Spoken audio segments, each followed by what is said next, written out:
Chinese স্টাইলে 2টা ডিম দিয়ে মাত্র 10 মিনিটের মধ্যেই মজাদার পুডিং বানিয়ে ফেললাম। এই সিস্টেমটা যদি আমার আগে জানা থাকতো তাহলে হয়তো আর কখনো অন্যভাবে পুডিংই বানাতাম না। এটা এত মজা, প্রসেসিংটা খুবই সিম্পল আর ইজি। মাত্র 10 মিনিটের মধ্যেই পুডিংটা বানানো যায়। আমি একটা পাতিলে পানি গরম করতে দিয়ে দিলাম, আর ইনগ্রেডিয়েন্টস লাগবে শুধু ডিম হলেই হবে। এই পুডিং বানাতে দুধেরও দরকার নাই। প্রথমে আমি 4টা ডিম নিয়েছিলাম, পরে ভাবলাম 4টা ডিম দিয়ে ফার্স্টেই না করি, ফার্স্টে 2টা ডিম দিয়ে এক্সপেরিমেন্ট করি। 2টা ডিম আমি বাটিতে ভেঙে নিলাম। এগুলো রুম টেম্পারেচারে থাকা ডিম, আর পানিটা অলরেডি ফুটতে শুরু করে দিছে। একদম গরম পানি এই ডিমের মধ্যে দিয়ে দিলাম আর ভালোভাবে ফেটিয়ে নিচ্ছি। এখানে শুধু ডিম আর গরম পানির মিশ্রণ আছে, অন্য কিছুই না। কোনো রকমের চিনি বা কিছু অ্যাড করিনি। ওই যে বললাম একদম সহজ আর সিম্পল। এখানে পানি দিয়েছি প্রায় 5 চামচের মতো, বড় একটা চামচ থেকে। আর একটু টাইম নিয়ে আমি ভালোভাবে ফেটিয়ে নিলাম। আর ডিম ফেটানোর পর ওপর থেকে কিছু ফেনা আছে, এগুলোকেও তুলে নিলাম একদম ক্লিন। এখন এই বাটি সহ পুডিংটাকে সেট হতে দিব।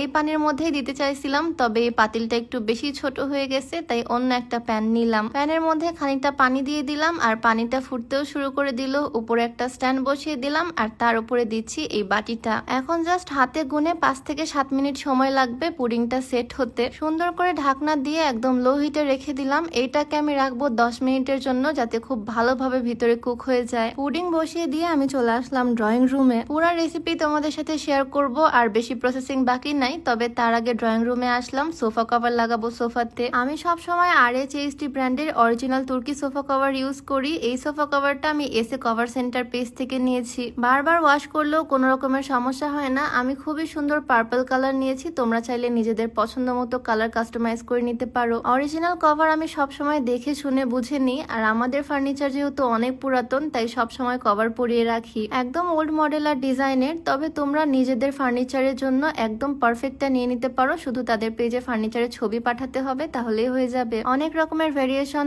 অনেক কালার তাদের পেজে পেয়ে যাবা। পেজটা আমি ডিসক্রিপশনে মেনশন করে দিয়ে রাখবো, নাম্বারটাও স্ক্রিনে দিয়ে দেওয়া থাকবে। যাই হোক, কভার লাগানোর পর তো ড্রয়িং রুমটা দেখতে অনেক সুন্দর লাগতেছে। আমি সব সময় সোফাতে কভার পরিয়েই রাখি, যাতে ফার্নিচারটা ভালো থাকে। তো 10 মিনিটের মধ্যে আমার কভার লাগানো শেষ। তারপর চলে আসলাম রান্নাঘরে, আর এই হচ্ছে আমার পুডিং এর অবস্থা। ডিমটা খুব সুন্দরভাবে সেট হয়ে গেছে। চুলা বন্ধ করে দিলাম, আর এটাকে সাইডে সরিয়ে রাখলাম। এখন একটা প্যানের মধ্যে চিনি দিয়ে দিলাম 2-3 চামচ। তুমি কেমন মিষ্টি খাও সেই অনুযায়ী চিনিটা অ্যাড করতে পারবা। আর তার মধ্যে আমি দিয়ে দিচ্ছি বাটার, যাতে খুবই সুন্দর বাটারি একটা টেক্সচার, একটা ফ্লেভার আসে। সামান্য পানি আর একটু এলাচের গুঁড়া অ্যাড করেছি। চাইলে গোটা একটা এলাচ দিতে পারো, যাতে ডিমের কোনো রকমের গন্ধ না আসে। এই তো আমার চিনির ক্যারামেলটা একদম রেডি। এখন জাস্ট পুডিং এর ওপরে আমি এই ক্যারামেল সসটা ঢেলে দিব। আমার পুডিং একদম রেডি। কত কম সময়ে কম উপকরণ দিয়ে কি সুন্দর পুডিং হয়ে গেল, তাই না? এই জন্যই বলে চায়নারা বুদ্ধির জন্য সেরা। আমি একটা চাইনিজ রেসিপি দেখে এই পুডিংটা বানানো শিখেছি, আর তোমাদের সাথেও আজ শেয়ার করলাম। আমার পুডিং বানানো কমপ্লিট। এখন শুধু টেস্ট করার পালা। খুব সুন্দর করে পিস পিস করে নিয়েছি।